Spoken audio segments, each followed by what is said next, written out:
Looks like we have some Pokemon Go news for everyone today because this is going to be an interview with Niantic boss John Hank about the last year of Pokemon Go. So if you were one of the initial 100 million players to download the game, and if something upset you enough or you didn't like a change that they made, well, this is actually going to probably cover that since the interview is a pretty crazy year-long reflection. Okay, quick little update before we go any further in this video because I know some people are going to comment that my voice sounds different or something like that. I just moved to a new place and I don't have any sound panels installed, so I can't talk normally or else there's going to be a crazy amount of echo right now. So let's just get right into this because I really feel that this is going to be a Pokemon Go update for everyone since it addresses a lot of the problems, and there's still a lot missing from the game, as you can see in that last line. Most notably, player versus player combat and the ability to trade Pokemon. Yeah, we were supposed to have that like by the year Pokemon, you know, November, December, or even sooner than that. But that's what people were waiting for. The longer they waited, the more they got tired of the game, and they eventually just left. Niantic, as previously said, they were in the works. Just ahead of the game's anniversary, I had the chance to talk with Niantic CEO John Hank about the status of Pokemon Go 12 months in.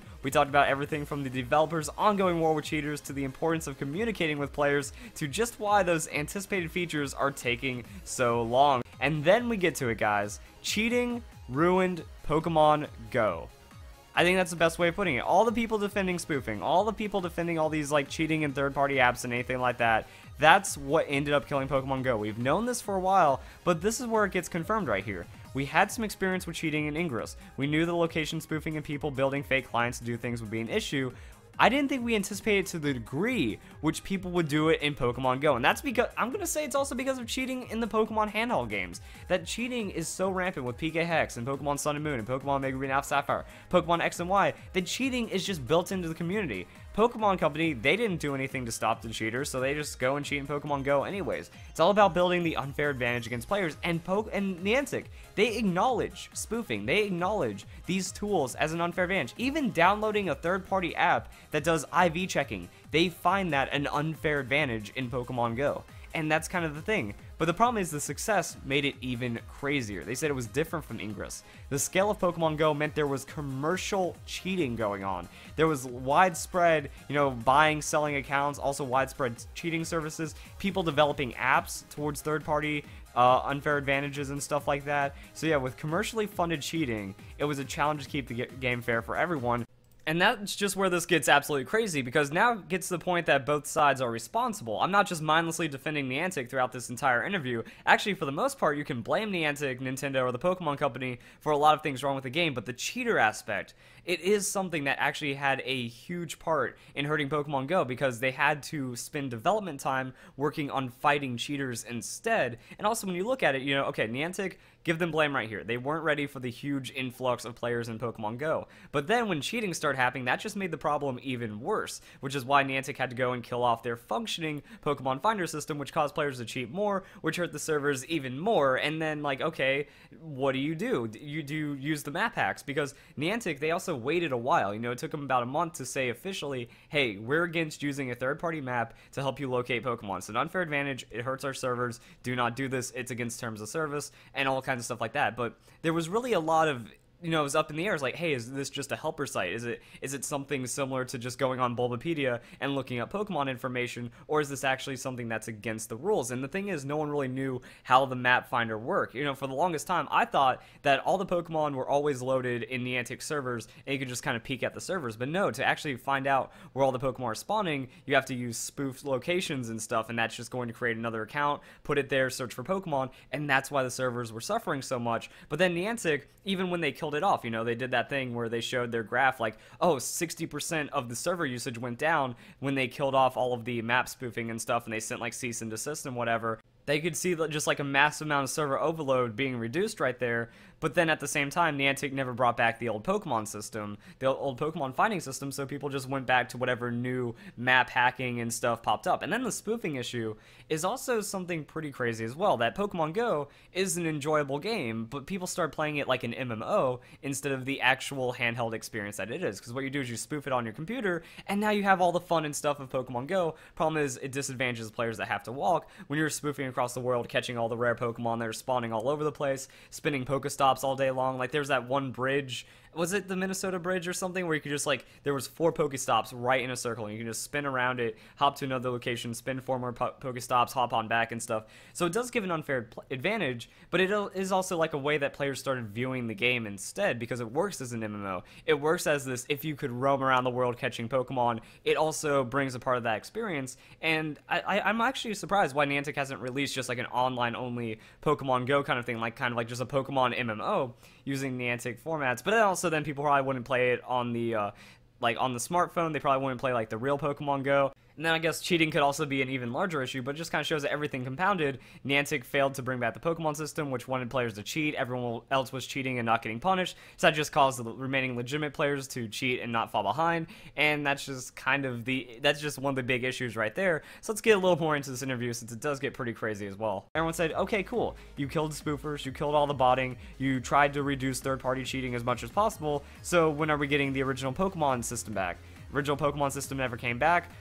Just like any hacking, the problem with hacking is that's cat and mouse. That you're always trying to chase the hackers, because they're going to sprout out with a new hack. They're going to be able to get around the current system, and then you have to go and hunt that down. But then it starts getting really close.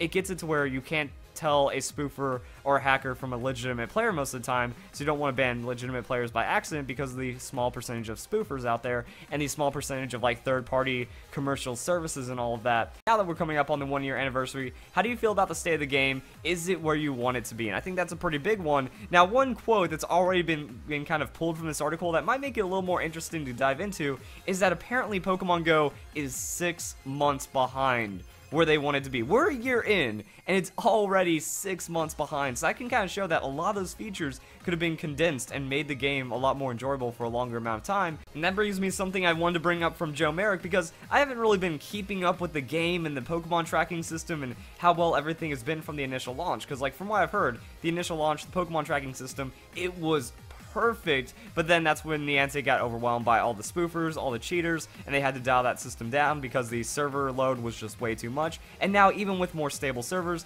the new system that came back just hasn't been as good, so I really wish they had the original tracking back in Pokemon Go. Since then, it hasn't been as fun anymore, so the best feature about Pokemon Go was removed early on, and that's pretty much what caused a large majority, like an insane amount of players, dropped out of the game only because of that. And then people just started trickle off like, okay, I can put up with this new tracking system, then no trading, the gems got stale, everything else just kind of fell apart from there. And it's kind of a shame because, yeah, I said before Pokemon Go was announced, major concerns over how it turned out. When it launched, those were alleviated, but now, even a year later, even 6 months behind on development, those initial concerns are back. So a lot of the optimistic players, yeah, we were hoping, like, you know, Niantic can't screw up this much. Niantic cannot just kind of make the game fall into what everyone fears it's going to be, and then that quickly ended up happening. So that's another reason why I feel this interview is really good for that insight.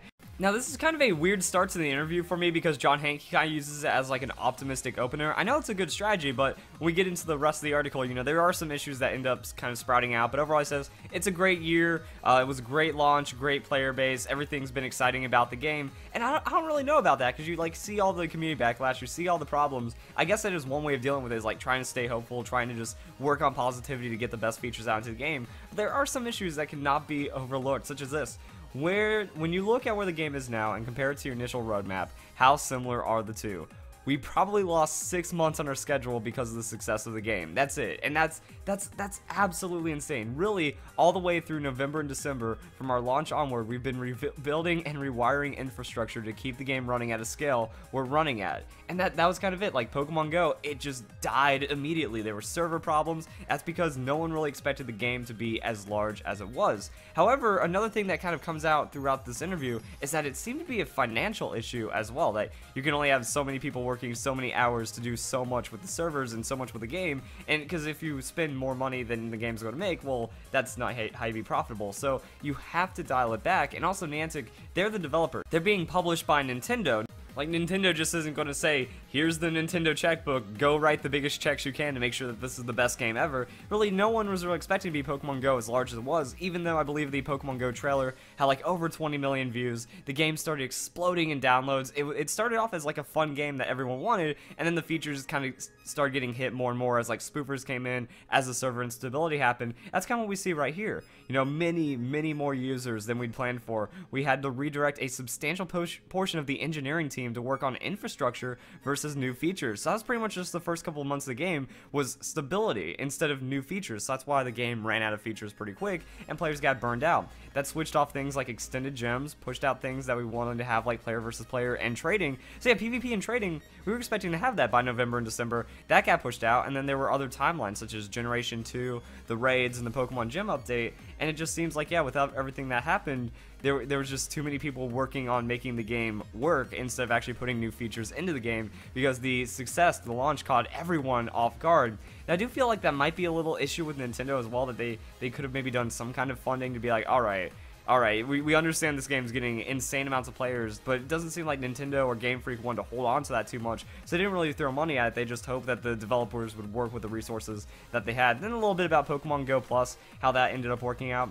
So do you think it would have been possible to prepare for a launch like that, given how many players were playing the game pretty much right away? It's possible, but you'd have to be pretty insane or completely irrational. Like that, this is from the developers. This is from people working behind Pokemon Go. It's not like they were being ignorant. It's not like they were being naive to how many people would enjoy this game, because it did explode to a point beyond Pokemon. When you have over 100 million downloads, you're not going to expect a Pokemon game where, like, you know, Red and Blue, those had 30 million. Some of the newer games, those have about 10 million downloads. Even though this is a free game, it's not your average Pokemon. So I think the anticipation was, alright, we're going to get some of those older players back, but we're not going to get the entirety of the Pokemon community. What ended up happening, though, was that players that have never played Pokemon, adults that have never even heard of Pokemon, you know, the Candy Crushers out there, the Clash Royale players, just the people that play silly little smartphone games, this just became a silly little smartphone game for everyone in the world. It was the next Flappy Bird. It wasn't just a cool Pokemon real-life game for the hardcore Pokemon players. It became every person's game ever, and then it brought people into Pokemon. It made those parents think, oh yeah, the Pokemans, this is actually pretty fun for both me and the kid. So it did bring a lot of people together like that on such a large scale that no one could have anticipated for it. And then by the time you launch a game like that, there's no way of making up for lost ground when you have 10 times the amount of anticipated players going into the tens of millions at that point. So he said it was a lot of work and a lot of compromise, and apparently they had like a scalable thing in the back end that they had to really overwork on to make sure it happened. We sort of overbuilt the back end and then used every bit of that over engineering that was there, and we still had some outages. Not a bad place in terms of the compromise. So yeah, it was just so massive that a compromise had to be made, and it's one of those things like, these are engineers that have been working on the game for years now. You can't just hire someone new and be like, yeah, that's how everything works. Alright, we need this new feature in 3 days. So that's kind of like one of the things that really made it such a challenge. When you look back over the last 12 months, are there things that you wish you had done differently with the perspective that you have now? We could have predicted the future. Could have been great to have an even bigger team working on the product, and that's it. Like, it's not one of those things, it was one of those things that could have only been anticipatory. You can't be reactionary with a bigger team. So it's kind of like one of the things, when Pokemon Go first came out and then all the issues were happening, I was trying to defend Niantic for some of this logic, but at the same time, it feels like more could have been done, even though at the same time, realistically, there's nothing you can do about such an insane blow up of a game like that. We delayed our ability to get things like the gyms, the raids. We haven't gotten to player versus player, and some of the things we thought we'd been able to pretty shortly after launch. We only had so much money, and we were doing what we thought was reasonable. And see, that's another thing. You know, you can't put in more money than the game is going to make out. And also, they didn't know how many players were going to get. And it is something crazy to think about, because even after the first couple of weeks, there was like that stat that came out that Pokemon Go already became the #1 grossing smartphone game app over like Clash Royale and all like the other crazy ones that people are playing. But even with all that, you know, you only have so much money to develop the game, because Niantic are the developers. Nintendo wasn't like, here's $1 billion, go make us $1 billion Pokemon game that's going to be played by the world. It doesn't work that way. So when you look at the game too, it's a pretty simple game. It doesn't have like this AAA level of development, and it didn't need that, but it needed AAA level support for how many players ended up playing the game. Now this is another interesting look at just kind of like the communication aspects as well. What about in terms of communication? Do you wish you hadn't talked about like things like PvP and trading? Because now it's a year later and we still don't have those, and people were upset when we didn't have those like 3 months in. Had we not diverted the resources to the infrastructure instead of features, we would have had some of those things out earlier. If I had known we would have done those delays, maybe we wouldn't have talked so much about them, because yeah, that was like one of the first patches, or like one of the first early patch notes and news updates where it's like, look forward to trading and player versus player soon, and also other generations of Pokemon, all kinds of crazy stuff like that. And now this gives us a little bit more of an interesting look into things. I think early on, between ourselves and the Pokemon Company and Nintendo, there wasn't a real consensus about how to communicate with players on forums like Reddit, Twitter, and other social media platforms. I can really agree with that. I think this might be where we can start putting blame on Nintendo, on the Pokemon Company, because the Pokemon Company, they have almost nothing in terms of communication. Same for Nintendo. Like, when you look at competitive Pokemon play, they don't even have like a separate Pokemon Twitter for competitive. I know like Nintendo Versus, or like the Nintendo competitive scene, that's actually looking pretty good. So there's other layers of interaction that has been being built upon, but a year ago it was non-existent. You know, the Pokemon Nintendo Twitter was, here's a new game, here's an update, and nothing really PR, nothing really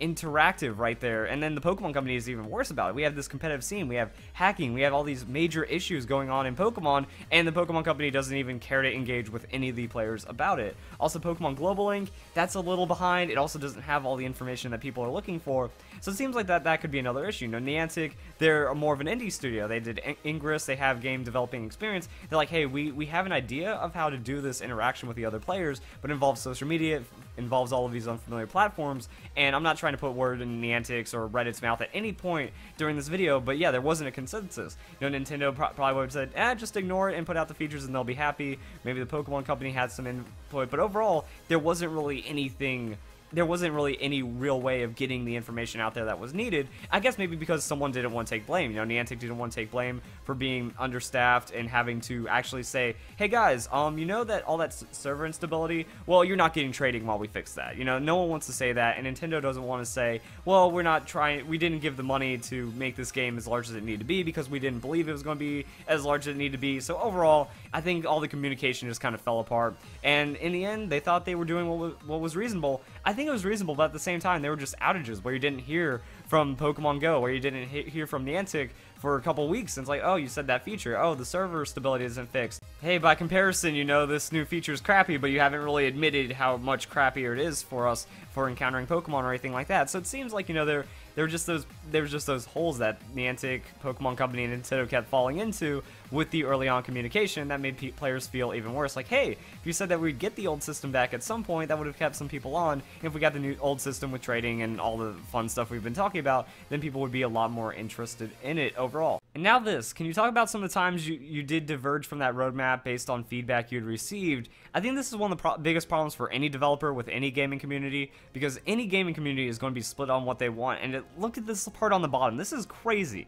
It ended up being heavily weighted towards the upper 1% of users. Gyms had become something that weren't really accessible to low-level players and weren't very dynamic in terms of being turnover opportunities to have a chance to have a Pokemon in the gym. And that was kind of it. Like, if you no-life the game, you would just get an impossibly strong Pokemon that would just sit in the gym. And if you didn't have friends, like if you were just someone that downloaded the game, wanted to walk around, catch some Rattata, have some fun playing Pokemon, no, Pokemon Go ended up not being for fun. That if you didn't have friends, if you weren't working hard as a team, if you weren't grinding like IVs and perfect move sets and the perfect Pokemon, you were going to get wiped out at gyms. And that was kind of like the old gym feature. You know, there wasn't anything more dynamic about it. There wasn't any kind of comeback mechanic. There wasn't really any way of having a new player experience all of the game features. And it did boil down to that 1%. The 1% of players that are on Reddit all day. The 1% of players that use the Silph Road. The 1% of players that are using all these external tools to get the most optimization of the Pokemon, and even like the large amount of spoofers and hackers like that are just, okay, I'm going to catch a Dragonite over here, I'm going to bounce and put it in over there,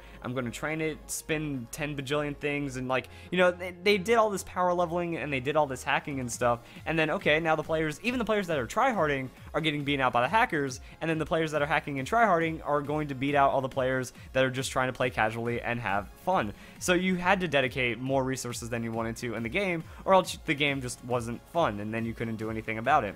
So I think that just kind of shows that there's going to be a split. There's going to be people that kind of ruin it for everyone, and if you tilt it towards them, you know, it'd be like if Pokemon started playing towards that Smogon side of things, you'd actually upset an incredible amount of people in the community to cater for the few people that are tryharding the game and actually making it a little bit more toxic through how much effort they're putting into the game. And then let's just end this with the last little update right here. So what do you think is the most important update or change you've made to the game in regards of keeping players coming back regularly? Interestingly enough, it wasn't Generation 2.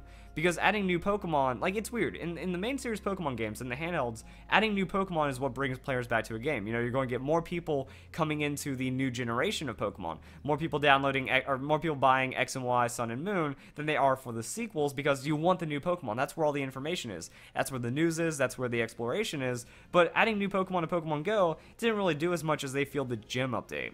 Gyms and raids, bringing those features that are going to get players back into the game, because, okay, you can catch Pokemon, but if gyms still suck, what's the point of catching Pokemon? If the catching system still sucks, what's the point of catching Pokemon? But the gyms and raids, you know, is a good comeback feature as well. You go to a raid with some of your players, or with some of your friends, or a team that has been playing more consistently, and then you can kind of ride off the back of that raid, have an opportunity of catching a fully evolved, high CP Pokemon, and then just kind of catching up like that. Also, the new gym system. New gym system makes it fair to new players, as well as the players that are playing for fun and not tryharding. So that's what you need. You need those mechanics in. I feel if trading and player versus player came in, there would have been a lot more players that just stuck with the game. Like, imagine a world with Pokemon Go, where Pokemon Go didn't have the spoofing problem.